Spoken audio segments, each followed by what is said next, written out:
We're going to test your microphone skills because I'm looking at the stream. Here's Eddie, so you can bring him in. This is all new to me, by the way. Eddie Hearn will say he's the best heavyweight in the world, but then you've got Dillian Whyte as well. So tell us about that, the top lot, and who is number one, number two, number three for you. Well, I think I'm always going to be biased, aren't I, towards Anthony Joshua, and I think when you look at the resume of Anthony Joshua, dating back to Dillian Whyte and moving to Vladimir Klitschko, and then going to Takam, unifying against Parker, fighting Povetkin, and then Ruiz twice. I think that's a really solid run of fights from any heavyweight, but Tyson Fury has some standout victories. Of course, Vladimir Klitschko in Germany, and Deontay Wilder really twice in America. So, look, there's arguments all around that it will never be settled till they fight each other. But there's another gentleman in the mix by the name of Dillian Whyte, who is ranked number 3 of those heavyweights with the Ring magazine. And he believes he's the best heavyweight in the world. I think tomorrow night we're going to see how good Dillian Whyte is. We know he's a quality heavyweight, but I think this is the biggest test of his career. Not just because of the skills and the speed and the movement of Alexander Povetkin, but also because what's at stake. We entered a lot of those other fights thinking, when will he get his shot? When will he get his shot? Will the WBC mess us around? All of a sudden, we have it in absolute concrete black and white. The winner of this fight is the mandatory challenger, and negotiations will start immediately after Wilder against Fury 3. So there's nowhere to run, and that's the pressure now on Dillian Whyte. I think a lot of these fights he's gone into going, I'll never get my shot, I'll never get my shot. Now he's going to bed going, blimey, if I win tomorrow night, I'm there.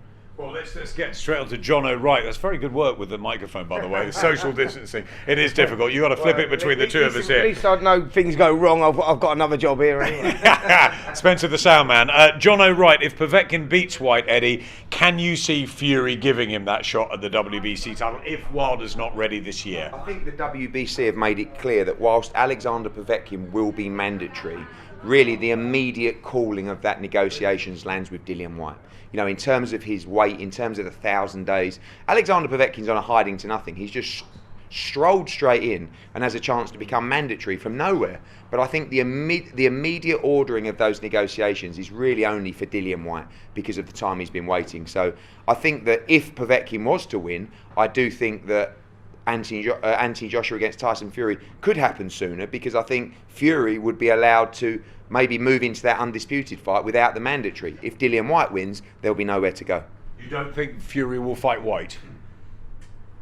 I don't know. I think, I heard some comments that Joshua against Fury doesn't need the belt. Joshua wants the WBC world title. That is the final piece of the undisputed jigsaw. So he wants to fight Tyson Fury, he wants to fight Dillian Whyte, he wants to fight Deontay Wilder, but for years he wanted to fight Deontay Wilder because he was WBC champion. Now he wants to fight Tyson Fury because he's WBC champion. If Dillian Whyte was to become WBC champion, he would want to fight Dillian Whyte. So I think when you're talking about the fight between the two best heavyweights in the world on paper at the moment, it's Fury against Joshua. But anything can happen. I think Dillian Whyte will be going a long way to make a statement tonight if he deals with Alexander Povetkin in style. Al F is a good one for you, Spencer. Who do you think is the most vulnerable out of the top 4 heavyweights, AJ, Fury, White or Wilder? Who's the most vulnerable? Well, I think there's a couple there that are vulnerable, and I think that we've seen that in Wilder. I think we saw that against Fury, that he's very vulnerable, and we see it against Joshua as well. Joshua comes with that vulnerability as well, and I think that's what makes him so exciting. That he's vulnerable as well. We've seen it. They've all been down, and we saw it against Dillian Whyte, even as recent as Oscar Rivas. He was down, and he was down badly, and he showed Joseph Parker 20 seconds away. So they've all got that vulnerability. I think that's what makes the heavyweight division so exciting at the moment. That every guy that goes into these heavyweight contests, that they can be hurt. We've seen them be hurt. It's not like any of them have not been hurt. We've seen Tyson Fury on the floor before, so we know that he's not invincible. Joshua get up against Klitschko, how Fury got up against Wilder, it's staggering, and I think that's what makes this brigade of heavyweights so attractive. They can hit hard and they go down, and they've got huge hearts, haven't they? Yeah, it's the vulnerability that they've all got, but the hearts that they've got to come back as well. That's what makes the heavyweight division what it is today. Yeah, I don't even know if it's vulnerability. I just think it's the dangers of being a big heavyweight, isn't it? I mean, Exactly as tough as Dillian Whyte is, and everybody talks about his toughness, he was down in the Joseph Parker fight. At the end of the fight, he was down in the Oscar Rivas fight. He was down in the Anthony Joshua fight. Tyson Fury's been down to John McDermott, to Steve Cunningham, a cruiserweight, to Deontay Wilder. Joshua's been down to Vladimir Klitschko, and also Andy Ruiz as well. And actually, when you look back at that Vladimir Klitschko fight, to think of the knockdowns that Klitschko kept getting up from. I mean, the second of those knockdowns in the 11th round, you know, with the right hand, left hook to the body, left hook to the head. I was screaming, literally, ref, stop it, you know, he can't get up. And he just saw him clamber for the ropes, thinking, no, stay down. You know, you're not seeing a lot of these heavyweights get knocked out clean, actually, because of the heart they've got to get up. When Joshua went down in that fight, in the Klitschko fight, we was all sitting at ringside and our hearts were in our mouths. But he didn't just go down, it weren't a flash knockdown. I mean, he was gone. And it took him like 2 or 3 rounds to recover. That's how much of a knockdown it was. But he showed the heart and the grit and the determination to hang in there, and they've all done that. Even on the terrible night against Andy Ruiz, he kept getting up, didn't he? Gary Tiffany, Eddie, when is Joshua next out, and will it definitely be Pulev? Yeah, I mean, I think firstly anything can happen. Right now, as we stand here, the absolute plan is Kubrat Pulev. We're looking at December 5th or 12th. I believe we can start approaching the government in September about starting to bring fans through the doors again. We believe that will happen in greater depth in October. But Anthony needs to fight. You know, I think that, of course, you always want to maximise the money involved with any fight, but also Anthony's a real, and Spencer will know this, he's a real advocate in improvement, in learning, in gaining the experience. And I think to go more than a year without a fight, although it's not his fault, isn't really good for the development of any fighter. So he's back, you know, in early camp right now. I think it won't be long until he's in full camp in Sheffield with Rob McCracken and we wrap up those finer details. The heavyweight landscape is forever moving. You know, I think tomorrow night will give us a clearer picture of how things are going to play out. But, you know, I mean, Deontay Wilder seems to have gone missing. You know, he's not out there saying, you know, everybody's saying, oh, where's Wilder? He might not fight Fury. I would like him to come out and go, no, I'm here. By the way, that's 100% happening. But it seems very quiet from his camp right now. And I think Tyson Fury posted something yesterday to say, oh, where are you? Yeah. Come on, we're going to get this fight moving or not? Because like Joshua, although Fury boxed in February, he wants to fight as well. You know, he doesn't want to be out there. Frank Warren told me, guys, that Fury will fight in December, whether it's Wilder or not. Yeah, but can I ask a question then? Fury, that's a great one you said there, because if Wilder goes missing and makes up some excuse and says that he wants to fight next year, obviously, which is not going to happen, that leaves that date in December there. Dillian Whyte comes through this fight. Could he be the guy that fights Fury in December? I believe so. I mean, look, you could even see Joshua jump in and fight Fury in December, and then Dillian Whyte is the mandatory to the winner of that fight. I think if he doesn't fight Fury, and if Wilder does go missing and Dillian Whyte wins tomorrow night, the WBC should just order that fight immediately. You know, I heard people talking about, oh, Fury will definitely fight this year, Wilder or not. If he's going to fight and Wilder's not around, why not fight your mandatory? Yeah. I mean, Tyson Fury against Dillian Whyte is a monstrous fight. I mean, you're talking about a couple of million pay-per-view buys, generates a huge amount of interest and money. So why wouldn't you take that fight? I don't believe Tyson Fury's running scared of Dillian Whyte. I think he thinks he'll beat him. So I think that's a great option for him if Wilder disappears. My heart tells me Wilder won't disappear.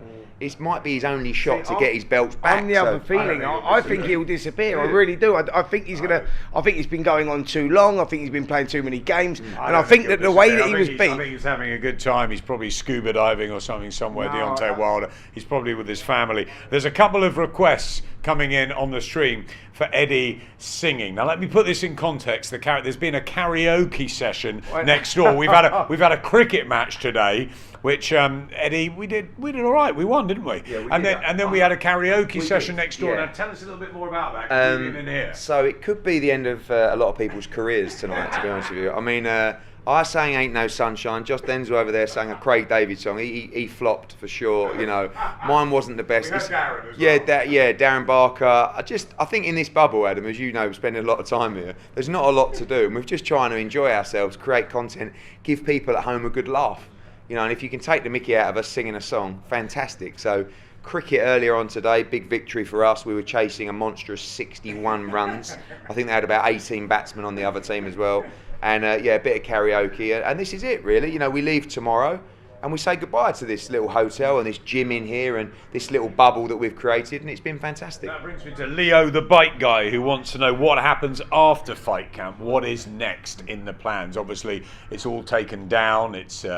We bring it back maybe down the line, but this is done. What's happening now? Yeah, well, we thought about extending fight camp into September. You know, I spoke to you about that. I feel like it's been such a huge success that after tomorrow night, which I believe will be epic, we should bring it down and say that's something we'll remember forever.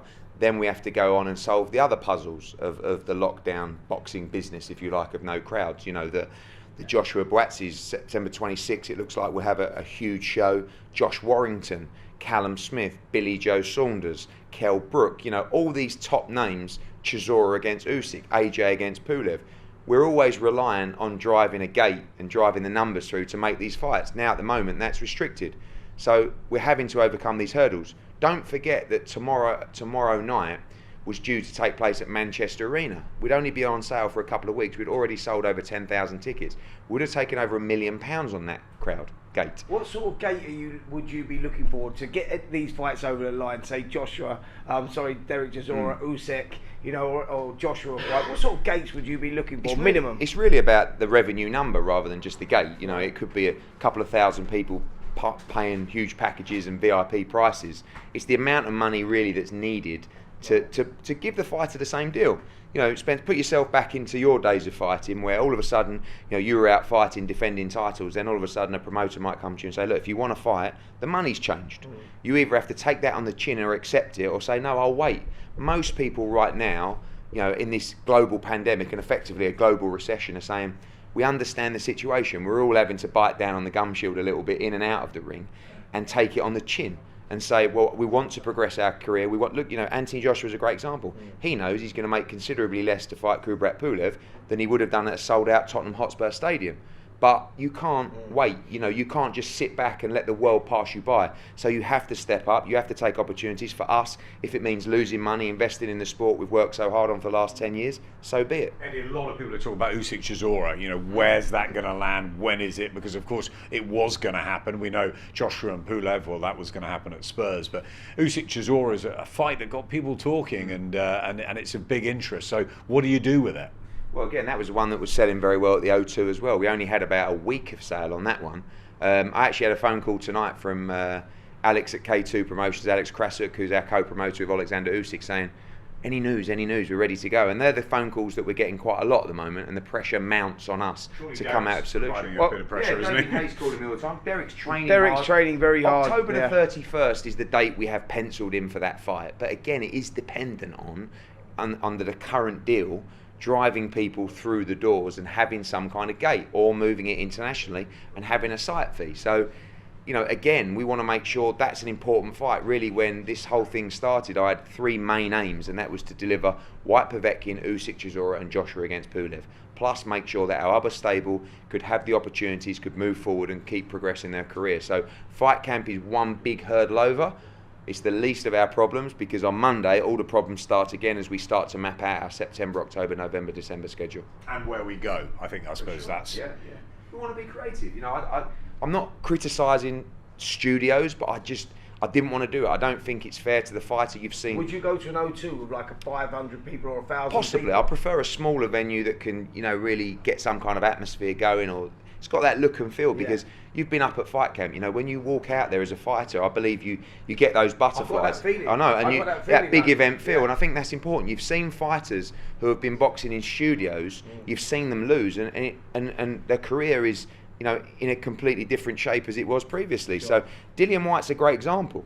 You know, if Whyte against Povetkin was just in a dark studio somewhere in the middle of nowhere, I can't guarantee that Dillian Whyte could put in the same performance than he could at fight camp. You guarantee Dillian Whyte's coming tonight, because it's 9:10. He's a little bit late. You can't guarantee that. Ruben Tavares over there, he's nodding his head. That means he's on I think if he's inside half an hour late, I think that's a good performance from Dillian Whyte. The good news is that Ruben Tavares is back in the building. The bad news is it could be a few minutes until the main man comes out. So let's bring the other main man back in, Eddie Hearn. You can talk for Britain. Yeah, I'm good at filling time. Yeah. What's he doing? Apparently he's just under 10 minutes, just finishing getting ready. Had a bit late on the food, probably had a little nap. That's all right. Trying to make up any other excuses I can, Adam, but I think all of it. That's all right. I think you know, dog ate his homework. You're the promoter. They want to know. Exactly. It's no, 9 o'clock. Just guys, bear with us 5 more minutes, okay, and then maybe a couple after that, and then we'll be there. Will Matchroom v Queensbury fight cards happen? Asks Ashy C. There is no reason why a number of those fights on the card shouldn't happen. I try and say this without being or sounding arrogant, but I've spent the last 10 years of my life working very hard, making a lot of sacrifices spending time away from my family and kids to try and get to number one. Right? Now, it's up to you to decide if we are. Obviously, we are. But on the way, we've been disrupted. We've had dozens of legal letters. We've had complaints to the board. And, you know, it's difficult when the people that have been doing that then turn around when maybe things aren't as good for them and say, you know what we really should be doing? We should be working together, you know? So there's part of me that says, you know what? We're okay. You do your own thing. But there's another part of me that says, we have an obligation to our fighters, we have an obligation to you and Sky Sports and the fans as well to deliver the best fights. And some of those best fights do work with the two companies working together. So in that respect, I feel like it would be arrogant of me, and that's probably a trait that most people see quite a lot, but it would also, I don't think I'd be doing the sport justice if I just went, good luck, see you later. So what I'm doing is we're going to meet up, we're going to discuss, and I think there's some fights on there that have already been ordered. Some fights that I think are a must for 2021. Well, that's a yard. That's the one fight that I saw on that card that says that's the super fight. You know, that's the O2 pay-per-view. That's what that is. And, you know, Conor Benn against Chris Jenkins, we've been trying to make that fight for 5 weeks, you know. I mean, that was going to start us off fight camp. Demetrius Andrade against Liam Williams, that fight's going to be purse bids later this year anyway. So a lot of those fights will happen naturally. But the good news is there's been a conversation, and there should be. You know, like, it's quite mad to think for 10 years I've never spoke to Frank Warren. So we'll go out. On the phone to him for the first time. Well, we'll go out for a bit of grub. You know, we might enjoy it. You know, never know. We might end up in a nightclub after. Who knows? Let's widen it out a bit more. Arba Giga says, will Matchroom Boxing ever expand into MMA? Good question. I've had a few approaches over the last couple of years to look at this. I think that one thing we've always done at Matchroom, particularly coming from my old man, is we've got involved with things we have a passion for. And when you have a passion for something, it's a lot easier to sell. So if you look at some of the sports that Matchroom have historically been involved with, that's generally just because my dad likes them, or he liked playing them. You know, fishing, for one. Yeah. Loves fishing. Who would get involved in fishing as a TV product? He did, because he has a huge passion for it. Snooker, of course. Darts, the same. And boxing for him and also for me. So my passions aren't necessarily fishing and snooker, although I'm a big part of the business as well, but it's more for me looking at entertainment, you know, looking at music, looking at other live sports that make me excited, and I feel that I could change. And MMA is a sport that the UFC have mastered so well. I never want to go into something and want to be a bit part player. You know, if I feel like I can be number one or we can take it over, I'll give it a great crack. But can I take on the UFC? Even by my own admissions, probably not. And I think a lot of what we do is based on what the UFC. I mean, I've done so many interviews where I've said, I tell my team all the time, watch what the UFC are doing. I think Dana White is a very bright guy. I think what he's built there is incredible. I'm a big admirer of his. So if we go into MMA, what will we be doing? You know, we either go in all guns blazing and try and take on the UFC, or we don't bother at all. And quite frankly, at the moment, with what we've got on our plate, I don't see us taking on the UFC or rivaling the UFC. I could spin you a story about it and you probably believe it, but the truth is it's unlikely. So I don't see us in MMA in the near future, but you never know. We've always talked about this during the years. Do you think you'll always be in boxing, Eddie?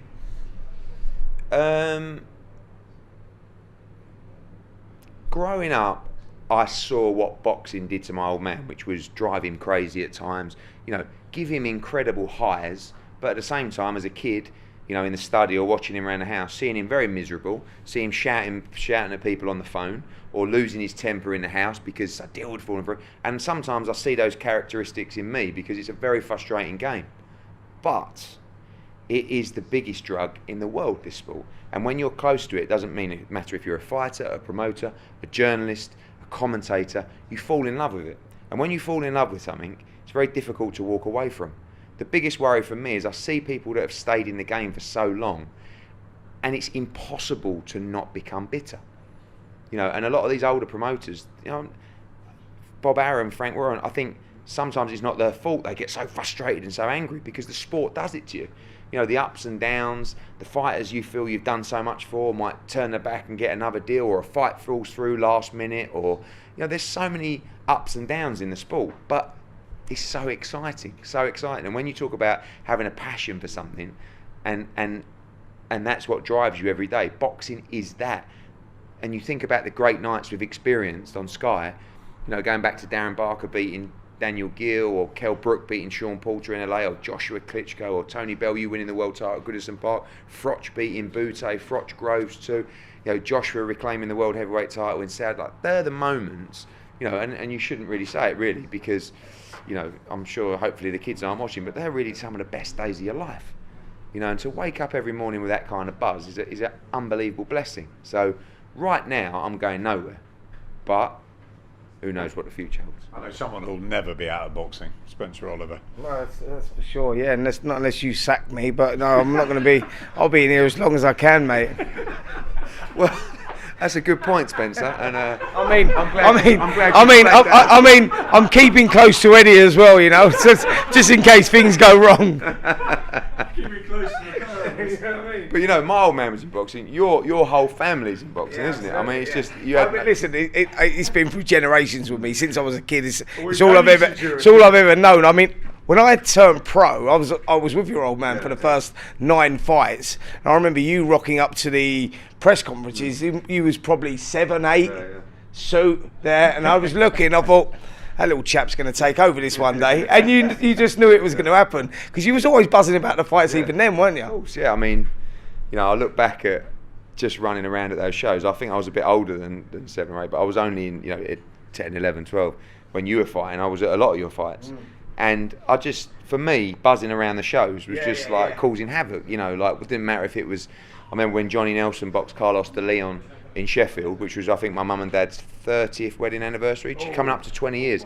Unquestionably the worst fight anyone's ever seen. And I was backstage just following Naz around, thinking how great and cool he was, and I think then going to see Johnny Nelson almost redeem, when he beat Marcus Bott in Germany, and with my dad probably 11 or 12, and there was nearly a riot in the arena, and I was sort of running around ringside celebrating Johnny Nelson had won, and he's going, Ed, cut down, but they're, like you say, like those highs, you can never beat it, and I think sport, very few things give you that kind of high, and sport is one of them, and boxing particularly.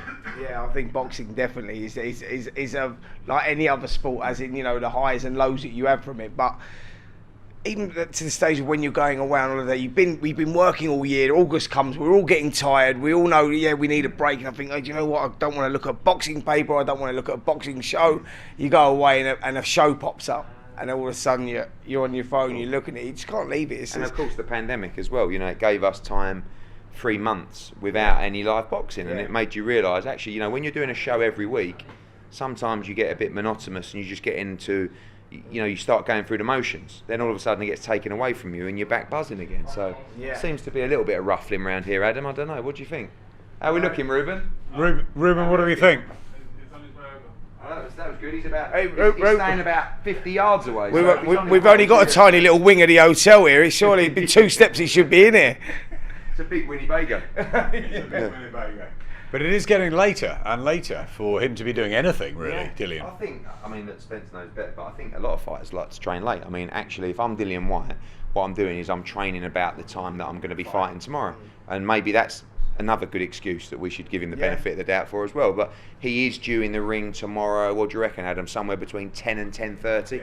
The ring walks tomorrow night. So, I think he'll be getting himself ready for that as well. And I think as well, this is the moments where I think the fascinating thing about this card as well is 2 great fights with the main event, but the other 3 fights, I bet they won't be sleeping tonight, Spence, because this platform is, they've never experienced it. Questions coming in for you, so I've got to say, from Doherty Z, who does Eddie think is the greatest promoter of all time, excluding your dad? I'd have to say Don King. I mean, two things really. I mean, okay, all right. No, well, hold on. Listen, hold on. But hold on. When we say Coogan about promoters, in terms of promoting skill and ability, Don King was second to none. In terms of the way he done business, certainly not top of my list. Just want to make that clear for you, okay? Just in case you want to put something out as on one of your channels, So, but I think when you look at it, you have to say the two great promoters of our generation, but recent generations, are Don King and Bob Arum. Yeah. But when you look at what Bob Arum is doing at 88, I mean, 89 years what is he doing? I mean, firstly, what is he doing? even still going. I mean, what is he doing? It's still even being here, 89. Yeah. I mean, that would be a blessing. How he travels about and travels the world is incredible. It is, It's but like he's the big heart of Top Rank. He is Top Rank. Yeah. Do you know what I mean? So it's kind of like it's a bit dangerous that you got someone in that position just keeping everything together. My old man Frank Warren, all these people, Jarvis Astaire, going back into the old generations. What do you think of Frank, really, as a promoter over the years? He's had some amazing shows. Obviously, you're going to go and have that bit of lunch with him. It's about time. It's taken a long time. What do you think? What did you think of him growing up with, obviously, your dad doing his thing and Frank doing his? It felt a little bit similar when he come on the scene to when I come on the scene. He was that young, fearless promoter that wanted to overturn the old guard, and that's really what I did. So I don't know if he sees any similarities in that as well. Again, the way we do business is very different, but you do have to give him a lot of respect because I think he's a survivor. He's been up, he's been down, he's been in trouble, he's been successful, he's done major shows, but what he has done is anyone who stands the test of time deserves a huge amount of credit and respect, and Bob Arum is the top of that tree because we did a show with Joseph Parker and Anthony Joshua, and we were doing sort of a chat to an audience, and the guy turned around to me and said, "What's your biggest achievement in boxing?" And I said, "Well, we did a show at Wembley with 90,000 people and Joshua and Klitschko. That really is, the creme de la creme." And I said, "What about you, Bob?" And he said, "Well, it's a toss-up between the Rumble in the Jungle or the Thriller in Manila." Yeah. And I sort of just wilted in my seat, and you realise that you've got a long way to go. Not many people you speak to in the world and go to top Joshua Klitschko at Wembley. But that is, that's incredible. Paul's famous line to man. Have you fought in front of 80,000 at Wembley?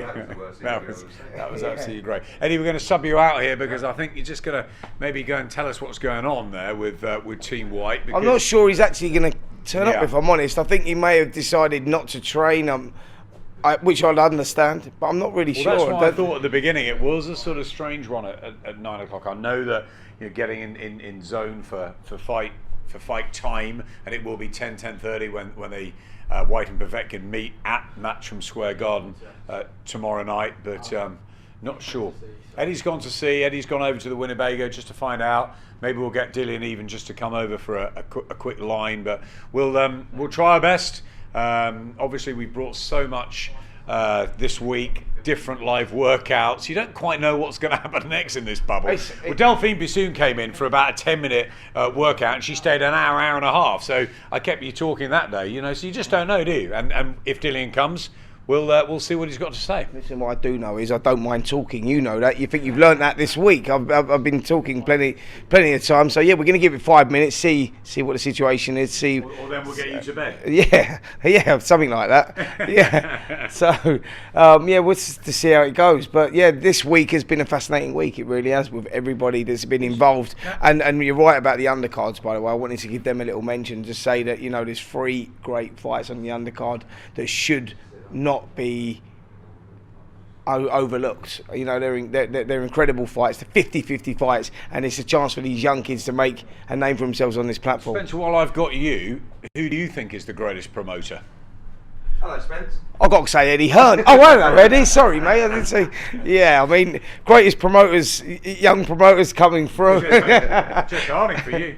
Yeah, he worked with Barry. He's a good mate of Barry still. They've gone into the fishing world now, mate, and the darts. But yeah, listen, you got to say, I would say, because this is a guy that I would remember even more so than Bob Arum growing up, was Don King, because Don King was the man that sort of, when you're a young kid coming through, he had all the superstars like your Mike Tysons, etc. And he was the one that sort of left that mark. Yeah. Forget what he was doing behind the scenes and everything else. As a promoter and a guy that was putting entertainment on for people, he was second to none. I just think we've done, again, like certain things in his life, that's another story. But when Don King was promoting a show, you knew it was going on and you knew that he was in town. And that's the art of promotion. I do have some bad news, Adam. Speaking to the team of Dillian Whyte, who have basically decided they do not want to train tonight. He feels very relaxed, he's had his food, and he's not going to be training this evening. So I'm glad that we've stood here and talked for an hour, getting ready to bring Dillian Whyte in here. Yeah. But I was going to come in here and offer you an excuse or even a white lie, but I'd rather just be honest with you and say I've spoken to him. Did you get that? Yeah, White. yeah, Dillian Whyte lie, but To be quite honest, he just said, yeah, we can do that. We can have a bite to eat, maybe sing a couple more songs, not on air, but just in all honesty, he just said, you know what, guys, I feel great, I feel relaxed, and I'm not going to be training tonight. So I'm really sorry, but I want to save my energy for tomorrow night, and I'm going to go to war. But guys, and I think at this level, when you don't really want to do something, you've got an obligation so close to this fight. Got to understand it. I mean, we had a massive kebab turn up 2 minutes before we was going on air, so we had to leave it, and we said, you know what, we'll have it after, and it'll be all dry, crusty, and we've done it, and what have we done it for? But I mean, really, we don't have to worry too much about Dillian Whyte's preparation, more than your kebab. I'll tell you what it has been. It's been great in the history of you and your thoughts, Eddie. So let's just finish with a couple more questions. Hendrip says, Canelo v Billy Joe Saunders, is it going to get made? I mean, right now, I think Callum Smith's got a better chance of that fight getting made. You know, Billy ruled himself out of that fight for September, but obviously now Canelo's delayed himself. There's that really interesting mix of Canelo, Billy Joe Saunders, Callum Smith, and I think if one fight's one, then the other will fight the other, if that makes sense. They're part of our schedule, as we know, moving forward, to start bringing these big names back, crowds or no crowds. So everyone in that division is chasing down Canelo Alvarez, and it would be an honour for them to share a ring with him. Are there any more plans for YouTube fights? Obviously, we had a lot of fun with KSI and Logan Paul. Then Jake Paul fought. What's the thinking there? Oh, I mean, I enjoyed it, you know, and I think you did, and I think we saw the numbers, which was staggering, and we saw that audience, you know, at the Staples Centre. It was, you know, average age was more like 16, 17, 18, but the energy in there was real, and you know, the fight was quite decent. The second Logan Paul one, Spence, you were involved with the first one. You know, it's quite. The first one was decent as well, by the way. It's a good like standard. You said about people queuing outside the weigh-ins, and listen, I have to be honest with you. I'm not looking to take a piece of that market. What I'm looking to do is bring those people into our sport. You know, the people watching these YouTube stars, the people who watch that fight, aren't the people that are week in, week out tuning in to watch Saturday night fight night. If we can bring some in, if we can keep increasing that audience, then it has to be good for the sport.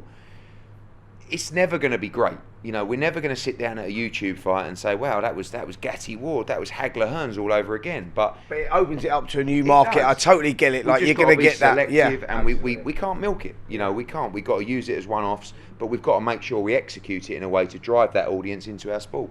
Final question, Kai Johnson. Eddie, how can a young fighter hope to be signed by Matchroom? What avenue's the best route for someone who says only had 1 or 2 pro fights? I think because of, you know, we have a decent pick of those great young fighters coming through the amateur system, i.e. the GB podium squad and the Olympic setup as well. It's quite unusual for a fighter to make it who hasn't had a great amateur pedigree. There are definitely occasions. Dillian Whyte is one of those occasions as well. But generally, you know, the quality fighters will come with the ones that's been in that system. Your ABA champions that go on to fight for England, podium squad, Olympics, World Championships. And when you sign a fighter out of that system, you might be signing a fighter that's been to the WSB, that's boxed all over the world. And when they turn pro, they're really like a 12-0 kid already, you know. I like these rough kids with a story, you know, rough and ready, 1-0, 2-0, that have got a bit of the chip on the shoulder because they didn't get selected for the GBT. I mean, Callum Smith kids was can like make it as well. They can. Because they've got that passion inside. Yeah, exactly. You know, I'll tell you something, Yeah. Spence, that we had a meeting about, I don't know, a couple of years ago, I'll never forget it, and a kid from the GB system turned up at our office for a meeting. He just left GB. He turned up in a convertible Mercedes, right? I didn't know this at the time. But he finished the meeting, he went into his car, he drove off. My dad come into my office, he said, who was that? I said, oh, he's a young GB fighter, really good. He said, is that his convertible Mercedes outside? I said, yeah. He went, yeah, forget that. He said, unbelievable. He said, people used to get the bus to me. Yeah. You know, literally with nothing. When Chris Eubank come to see my dad, he had nothing. You know, he was living at the time on the streets in Atlantic City, you know, trying to make his way. That's the hunger from within, and that's what makes Dillian Whyte so dangerous. He never had that leg up. He fought for everything. You know, Dillian Whyte, before we signed him, he was paying for his own fights. He was getting no purse to try and fight and try and win. This is a guy now who's fought his way to #1 in the world in the heavyweight division. That's why people love him. He's come up the old school way. Like, I've known Dillian from the amateur days, and he's come up like boxing in like the Camden Centre in front of 100 people as a pro, young pro coming through, where he's paying to fight basically. You know, because he hasn't sold enough tickets. That's where he's got. That's where he's come from, and if any fighter that goes through that system makes him a dangerous fighter. It really does. And he's not had to sell any tickets for tomorrow night, but he will be in the ring, not in here, unfortunately. And we do apologise for the fact that there is no late training session on the eve of battle, but he will be in the ring around about 10 o'clock tomorrow night. Don't forget, we've got the Katie Taylor Delphine Pursoon unified lightweight title fights. Before that, there's a great card starting with Jack Cullen at 7 o'clock. Eddie, thanks so much for joining us. It wasn't what we expected, but we got a bit of history from you. Yeah, I don't think you would have seen a great deal from Dillian Whyte, to be honest with you, even if he was here. But I think he's made the decision on the eve of the most important fight of his life to do what he feels was right and chill out in a Winnebago and get ready for war tomorrow night. So don't miss it. And unless we want to see Spencer working out, it's good night from No. Sorry, boys, you've got to get up early in the morning to see me working out. I think you've seen that, Adam. I think you've seen it on my Instagram poster. The guy's late, Adam. You know, he's coming in when I'm finishing it. You know what I mean? From the cricket, from the karaoke, from everything here. Sorry that Dillian wasn't with us, but he will be with us tomorrow night. We all will. Matchroom Square Garden, Eddie, Spencer and I will be back tomorrow. Do not miss it. It should be an absolutely terrific finale to Fight Camp.